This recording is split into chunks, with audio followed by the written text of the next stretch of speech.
एक व्यक्ति था जिसका नाम था प्रीतम। वह अपनी दुकान खोल के रखा था मिठाइयों की। उसकी दुकान बहुत ही अच्छी चल रही थी। अब हर व्यक्ति आता उसके यहाँ से ले जाता। एक समय आया कि उसको अपनी दुकान बंद करनी पड़ी। फिर उसने नूडल की दुकान खोल ली, जिसपे सिर्फ बच्चे ही आते और कोई नहीं आता। वह परेशान था कि मैं क्या करूं। तब तक उसके पिताजी ने कहा, कोई नहीं, मेरी मिठाइयों की दुकान पे तुम अपना काम शुरू कर दो। उसके पिताजी की जलेबियों की दुकान थी, वह जलेबी बेचते थे और दिन दूनी तरक्की होती थी। एक मिस्टर मोटेलाल थे जो दिन रात बर्गर पिज़्ज़ा बेचते थे। उनकी दुकान बहुत ही अच्छी चलती थी। उनके घर के व्यक्ति ही उसकी मोटेलाल की दुकान से मिठाई खाने जाते थे और बर्गर पिज़्ज़ा खाने जाते थे। अब वह यह चीज़ देख के परेशान था कि मोटेलाल की दुकान इतनी अच्छी कैसे चलती है।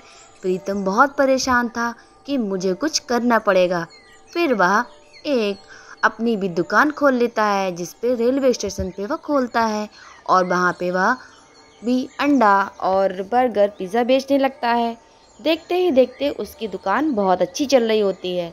कोई भी आता उसकी दुकान से खाकर ही जाता था। यहाँ तक कि वह मोटेलाल भी उसकी दुकान से खाने लगे। मोटेलाल उस दुकान की तारीफ करते नहीं थकते। कहते, इतने अच्छे अंडे तो मैंने आज तक कभी नहीं खाए। या तो प्रीतम की दुकान से ही खाने को मिलते हैं। वहाँ भी हर कोई आता और प्रीतम की दुकान से खाता। प्रीतम की एक बार क्या हुआ, प्रीतम का सारा सामान ख़त्म हो गया।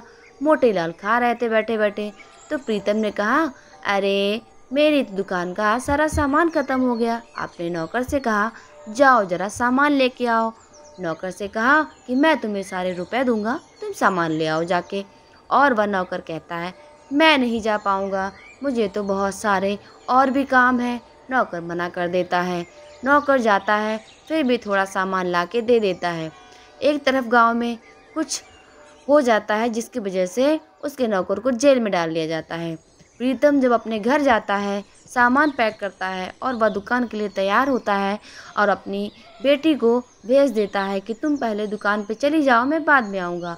बाप ने पत्नी से कहता है, अरे भाग्यवान, सुनो तो, यहाँ तो आओ, मेरी तो सुनती ही नहीं हो, दिन भर अपने काम में लगी रहती हो। फिर उसकी पत्नी प्रीतम के पास आती है और पूछती है। तब तक प्रीतम के पिता की हालत बहुत ख़राब हो चुकी होती है। प्रीतम अपने पिताजी को लेके मोटेलाल की दुकान जो थी, दूसरी डॉक्टर, वो आयुर्वेदिक दवाइयाँ भी दिया करते थे, उसके पास जाता है और कहता है, मोटेलाल, मेरे पिताजी को कैसे भी करके ठीक कर दीजिए, मेरे पिता की तबीयत नहीं सही है। अब आगे की स्टोरी सुनने के लिए मेरे चैनल को सब्सक्राइब करें और शेयर करें। आगे की स्टोरी मैं आपको अगली वीडियो में दिखाऊंगी। Bye bye.